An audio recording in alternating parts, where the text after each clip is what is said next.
Ici, la voix de l'Amérique.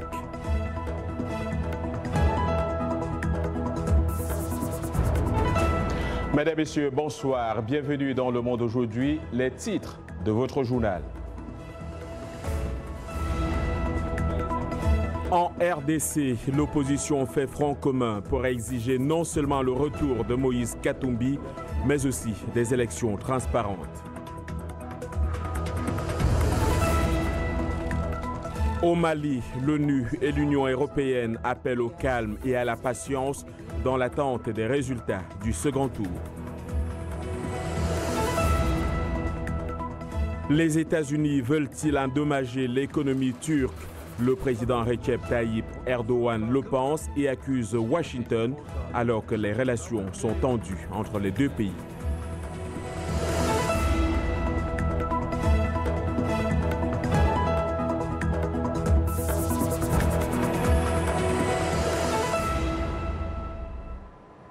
Une fois encore, bonsoir. En RDC, l'opposition persiste et signe. Moïse Katumbi doit pouvoir regagner son pays pour faire acte de candidature au scrutin de décembre prochain. Dans une déclaration commune lue à Kinshasa, un groupe des principaux candidats de l'opposition a également mis en garde ce mardi contre toute tentative d'invalider la candidature des opposants à Joseph Kabila, en particulier le leader du MLC, Jean-Pierre Bemba. Ce dernier fait face à une procédure judiciaire dans une affaire de subornation de témoins. Gabi Dorsil nous en dit plus. Démonstration d'unité au sein de l'opposition congolaise. Objectif, obtenir du pouvoir la permission pour l'opposant Moïse Katumbi de regagner son pays afin de participer à l'élection présidentielle du 23 décembre. C'est la première fois que l'opposition s'exprime d'une seule voix depuis la clôture des candidatures le 8 août. L'opposition condamne fermement la décision prise par le gouvernement congolais d'interdire d'autorité à M. Moïse Katumbi Chapwe de rentrer en RDC, les contraignant ainsi à l'exil et l'empêcha de se faire de déposer sa candidature à l'élection présidentielle. Ex-allié de Joseph Kabila, M. Katumbi affirme avoir été empêché de rentrer en RDC. Le délai pour le dépôt des candidatures a expiré depuis 5 jours. Sur un registre parallèle, les opposants ont mis en garde la Commission électorale et la Cour constitutionnelle de ne pas invalider les candidatures des opposants, notamment le sénateur Jean-Pierre Bemba. Le sujet d'une candidature unique est aussi dans les esprits. Les leaders de l'opposition poursuivent les concertations en vue de désigner un candidat commun à la prochaine élection présidentielle autour d'un programme commun afin d'améliorer les conditions de vie des populations congolaises. La déclaration a été signée par les candidats Félix Tshisekedi et Vital Kamerhe, ainsi que par des représentants de Jean-Pierre Bemba, rentré en Belgique, et de M. Katumbi. Toujours en RDC, au total, 41 décès liés à la nouvelle épidémie de fièvre hémorragique Ebola ont été enregistrés dans le nord-est du pays. C'est ce qu'ont indiqué ce mardi l'Organisation mondiale de la santé et les autorités sanitaires congolaises. Les cas confirmés ont été testés positifs en laboratoire à partir de prélèvements sur des malades, précise le ministère congolais de la Santé. Il s'agit de la 10e épidémie d'Ebola sur le sol congolais depuis 1976 et c'est la première fois que la maladie touche une zone très peuplée et en situation de conflit intense, s'est inquiété l'OMS dans un communiqué. Au Mali, y a-t-il eu des fraudes lors du second tour de la présidentielle? Eh bien, la mission d'observatoire de l'Union européenne répond non. Elle dit n'avoir constaté aucune fraude, seulement des irrégularités procédurales. C'est ce qu'a déclaré ce mardi son chef, la députée européenne Cécile Kyenge, en soulignant que son mandat n'était pas de juger si les élections sont crédibles. Les Nations unies se sont par ailleurs associées à l'Union européenne pour appeler au calme et à la patience au Mali après le rejet à l'avance par l'opposition des résultats de la présidentielle qui devraient être annoncés mercredi selon une source officielle. Suivons Cécile Kyenge.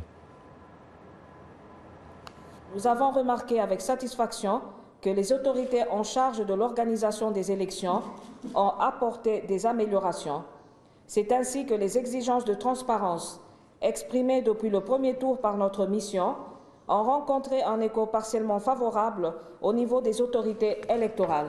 Je peux affirmer que nos observateurs n'ont pas observé des fraudes, mais plutôt des problèmes d'irrégularité procédurale.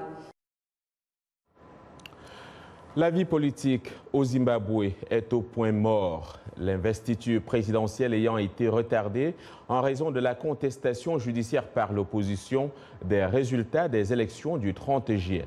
Pour la première fois depuis 3 décennies, Robert Mugabe n'était pas en lice. Aujourd'hui, les analystes ne sont pas tout à fait sûrs de ce qu'il faut faire de ce moment dans l'histoire du Zimbabwe. C'est un reportage d'Anita Powell rendu par Arzuma Compaoré. Il y a eu beaucoup d'anticipation sur les élections historiques du Zimbabwe, mais jusqu'ici, les Zimbabwéens attendent toujours. Le vainqueur déclaré, le président sortant Emmerson Mnangagwa, qui en novembre a succédé à Mugabe, n'a toujours pas prêté serment 2 semaines après le vote. En face de lui, l'Alliance du Mouvement pour le changement démocratique, parti d'opposition, qui conteste sa victoire de 50,8%. Pour le MDC, son candidat Nelson Chamisa, qui a officiellement obtenu 44% des suffrages, était le véritable gagnant du scrutin. Nous demandons une déclaration au sujet de l'élection présidentielle qui n'a été menée ni correctement ni conformément à la loi électorale. Sous Robert Mugabe, le résultat de chaque sondage était prévisible. Au cours de ses décennies de règne, il a souvent et de manière crédible été accusé de truquer les votes et d'intimider les électeurs. Mais pour la première fois depuis des décennies, même les analystes affirment ne pas savoir comment cela se terminera. Sur le plan politique, il est important que quiconque gagne emmène l'autre à bord. Aujourd'hui, ce que les analystes espèrent reste improbable. 2 hommes de différentes générations, de tempéraments différents et d'horizons politiques différents doivent s'entendre. 6 personnes ont déjà été abattues par les forces de sécurité lors des manifestations post-électorales lancées par les partisans de l'opposition. Désormais, les regards sont tournés vers la Cour constitutionnelle qui a, depuis vendredi dernier, 14 jours pour trancher. Au Burundi, l'activiste Nestor Nibitanga a été condamné lundi à 5 ans de prison. Il est accusé d'avoir produit des rapports sur les violations des droits de l'homme dans le pays pour le compte d'une organisation interdite par le pouvoir. Mais son avocat, maître Fabien Segata, explique que Nestor Nibitanga collaborait en fait depuis 3 ans avec le réseau national burundais des organisations des droits de l'homme, qui est toujours autorisé et qu'à ce titre, il n'aurait pas dû être condamné. En Mauritanie, l'opposant Biram Ould Daould Abed, président de l'initiative pour la résurgence du mouvement abolitionniste et candidat aux législatives du 1er septembre, a été inculpé et écroué lundi pour atteinte à l'intégrité d'autrui et menace d'usage de violence. Biram Ould Daould Abed était depuis le 7 août en garde à vue dans un commissariat de la capitale à la suite de la plainte d'un journaliste mauritanien, Deda Abdallah, l'accusant de calomnie, d'injure et d'incitation à la haine. Au Nigeria, les députés ont décidé de repousser l'examen du budget prévu pour l'organisation des prochaines élections générales, laissant craindre que le scrutin prévu en février 2019 ne soit retardé. Le mois dernier, le président nigérien Muhammadu Buhari a demandé aux législateurs d'allouer une enveloppe supplémentaire de 633 millions de dollars à l'Agence nationale électorale pour aider à financer l'organisation du vote. Les députés déclarent n'avoir pas reçu les documents à temps et ajoutent que de nombreux membres sont actuellement absents. La lire turque s'effondre alors que le président Recep Tayyip Erdogan est engagé dans une guerre à la fois diplomatique et économique avec les États-Unis. Il accuse Washington d'ailleurs de vouloir délibérément endommager l'économie de son pays. Les précisions avec Irénée Herman Umbo. En Turquie, la récession gagne de plus en plus de terrain. La monnaie nationale a atteint lundi son plus bas niveau, 45% face au dollar américain, un seuil jamais atteint depuis le début de l'année. Le président Recep Tayyip Erdogan accuse les États-Unis d'être à l'origine de ces malheurs économiques. Nous sommes ensemble dans l'OTAN et ensuite tu cherches à poignarder ton partenaire stratégique dans le dos. Une telle chose est-elle acceptable? Bien que la Turquie soit membre de l'OTAN, les liens avec Washington ont été tendus sur des questions allant de la détention d'un pasteur américain à la guerre en Syrie. Le président Donald Trump a doublé les tarifs en acier et en aluminium avec la Turquie la semaine dernière. Il a ensuite indiqué dans un tweet que la lire était déjà en baisse face au très fort dollar américain. Au plan économique, la Turquie s'appuie fortement sur le dollar. La chute de sa monnaie se justifie en partie du fait qu'elle a toujours profité des faibles taux d'intérêt américains après la crise financière mondiale de 2008 et emprunté massivement en dollars. Maintenant que la devise américaine devient de plus en plus forte, elle a du mal à rembourser sa dette qui évidemment s'alourdit. Même si son compte ne représente qu'1% du PIB mondial, les investisseurs craignent que la crise ne s'étende vers d'autres économies. Et ici aux États-Unis, les droits de douane imposés sur les produits importés de Chine, d'Europe et d'autres régions du monde pourraient nuire aux consommateurs américains et aux petites entreprises du pays. Les analystes soulignent qu'avec la mondialisation, la plupart des fabricants produisent des pièces détachées et en importent d'autres pour fabriquer un produit. Les droits de douane imposés aux pièces électroniques chinoises ont déjà contraint une usine américaine d'assemblage de télévision à fermer ses portes et certains craignent que les agriculteurs américains ne soient les prochains à être affectés. Dili Diko raconte. Element Electronics, la seule entreprise américaine d'assemblage de télévision, a annoncé qu'elle allait fermer ses portes dans 2 mois et licencier 126 de ses 136 employés.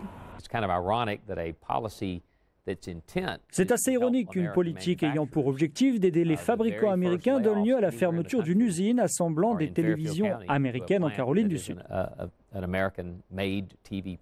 Les analystes estiment que les petites entreprises comme celle d'assemblage de télévision dans le comté de Fairfield sont très vulnérables aux droits de douane, car très souvent, elles importent les pièces qui leur manquent d'autres pays. Les États-Unis ne produisent plus de produits finis. Chaque pays fabrique plutôt des pièces détachées, puis ils importent d'autres pièces. Ce que nous faisons maintenant, c'est couper les connexions qui existent entre ces pays. Cela crée une rupture dans le modèle actuel du commerce international. De son côté, la Chine a imposé des droits de douane de 25% sur les produits américains d'une valeur totale de 34 milliards de dollars, parmi lesquels le soja. Compte tenu du fait que la Chine est le plus grand marché pour le soja américain, les États-Unis se retrouvent désormais privés d'un important débouché. L'administration Trump a fait savoir qu'elle établira un fonds d'urgence allant jusqu'à 12 milliards de dollars pour aider les agriculteurs touchés par ce bras de fer commercial. Mais certains économistes disent que cela ne résoudra pas le problème à long terme.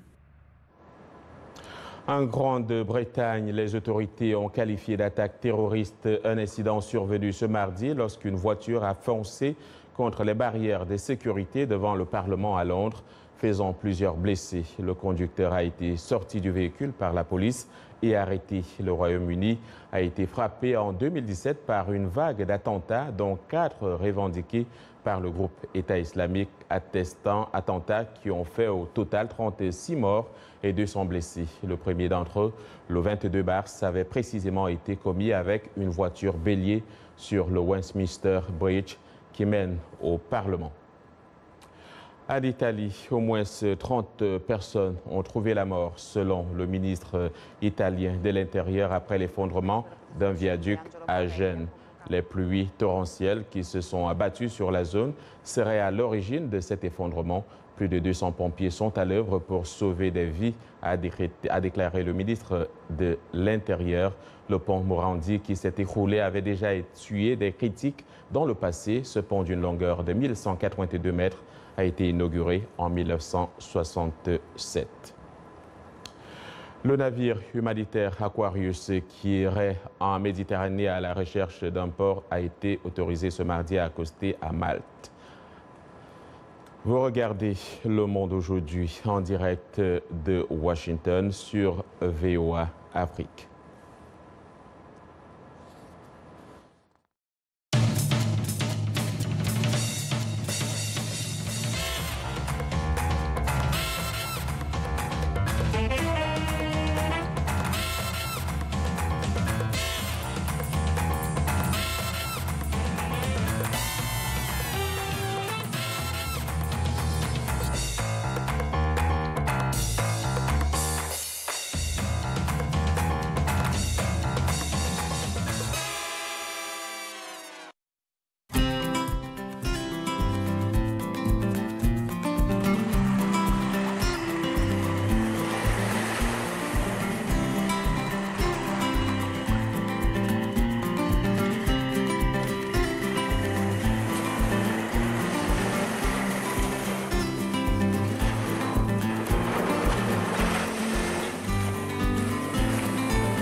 regardez Le Monde aujourd'hui en direct de Washington sur VOA Afrique. Voici les titres de cette seconde partie.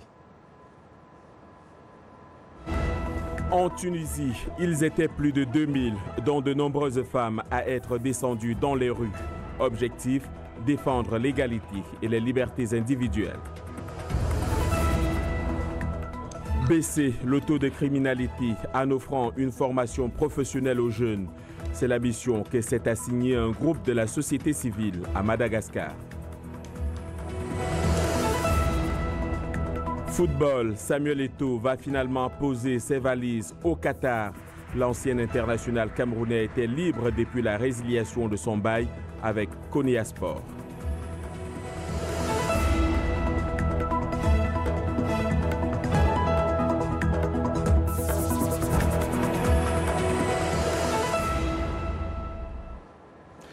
Comme chaque mardi, nous retrouvons la chronique de l'économie présentée ce soir par Claire Morin-Gibourg. Bonsoir Claire. Bonsoir John.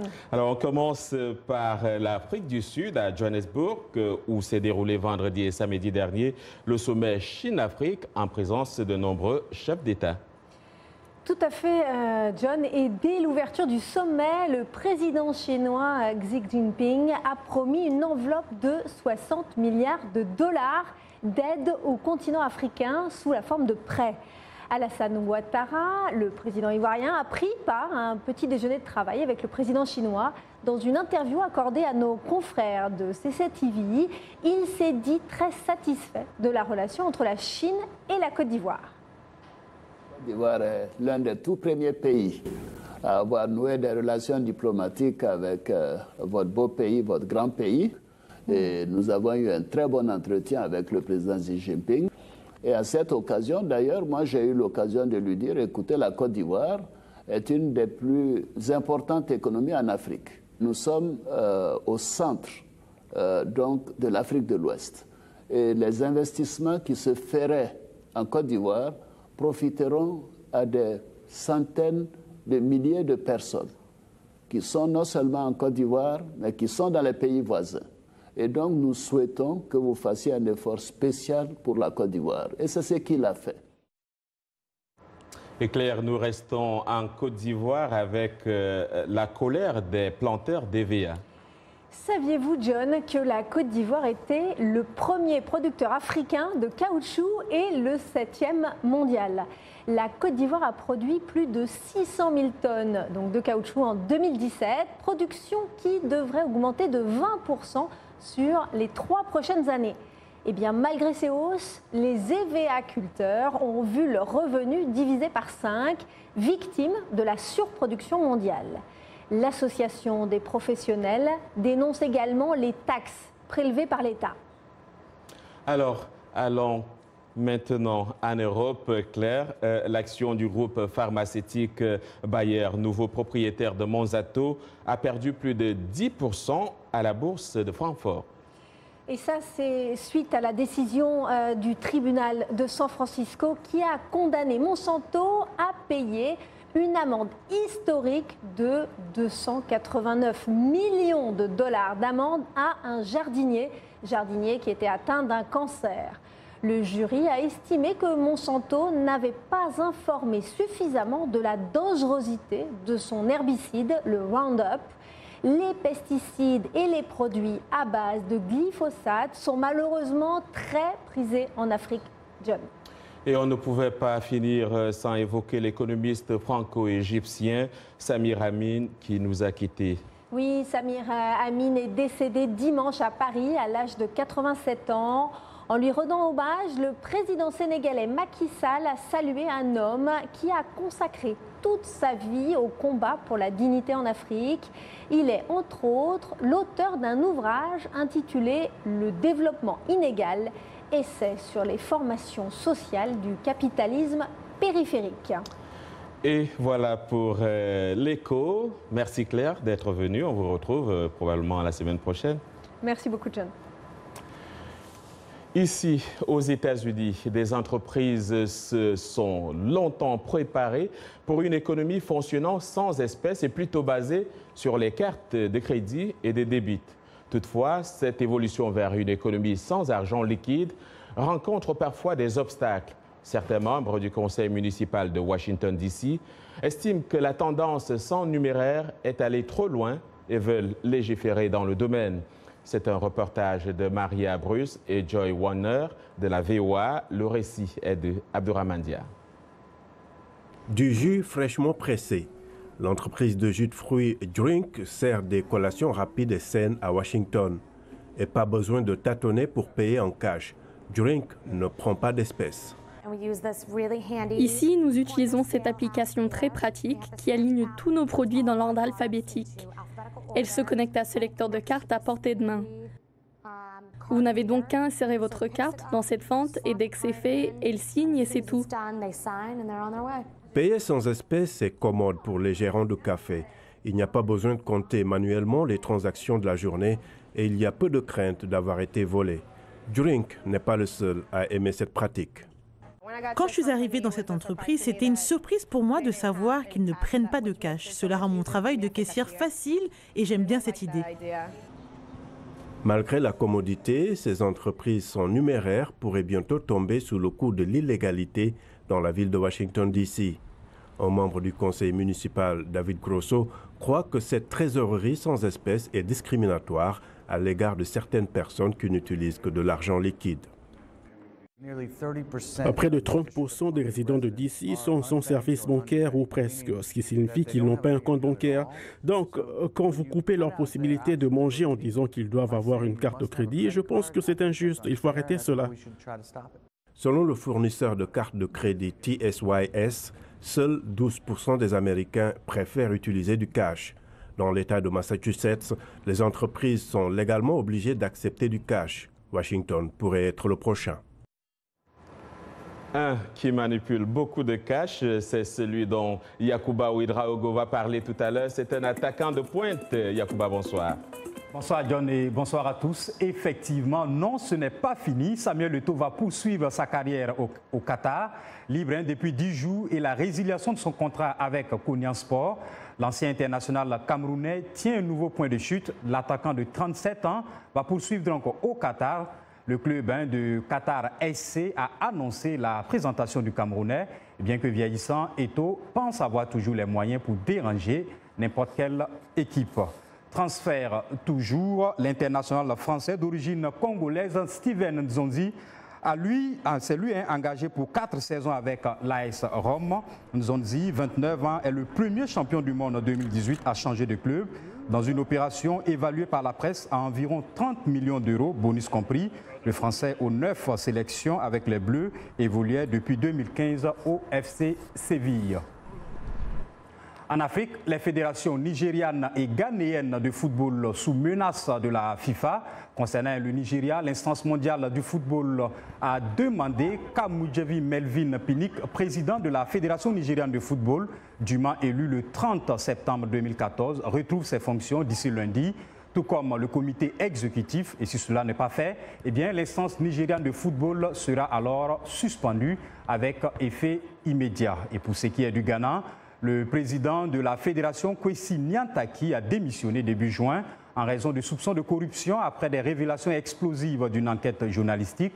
La FIFA a ouvert une enquête à l'encontre de M. Nyantakyi, mais considère que les mesures prises par la justice ghanéenne tendant à la dissolution de la fédération constituent une ingérence. Elle demande donc aux autorités locales d'interrompre cette procédure avant le 27 août, ou alors la fédération sera immédiatement suspendue. Et donc voilà pour les sports aujourd'hui. Voilà, merci Yacouba Ouedraogo. On vous retrouve donc demain. Il y a quelques années, la ville de Diego Suarez, dans le nord de Madagascar, était connue pour les gangs et le crime. Mais aujourd'hui, un groupe de la société civile vise à baisser le taux de criminalité dans la ville en offrant à ces jeunes une formation professionnelle. Les détails avec Lily Erling. Jeune et sans emploi. Ce mélange a, pour longtemps, fait de la jeunesse de Diego Suarez un groupe particulièrement susceptible de céder aux appâts des gangs. Appelés faux-roches ou sauvages en malgache, ces derniers dérobent les habitants de la ville et se battent entre eux. Il y a 2 ans, un groupe de la société civile a mis en place un centre appelé Secren, visant à offrir une formation professionnelle aux jeunes et les tenir à l'abri de la criminalité. Le projet est soutenu par l'Organisation internationale du travail. Le BIT a apporté le fonds nécessaire, que ce soit en matière de la formation théorique, que ce soit en formation pratique, que ce soit un kit de démarrage une fois que ces jeunes sortent du centre. José Pouelly est un ancien membre de Faux-Roche. Il avoue qu'il s'est souvent battu avec des membres de gangs rivaux. Après s'être inscrit à un cours de menuiserie, il a créé une entreprise de réparation de bateaux de pêche.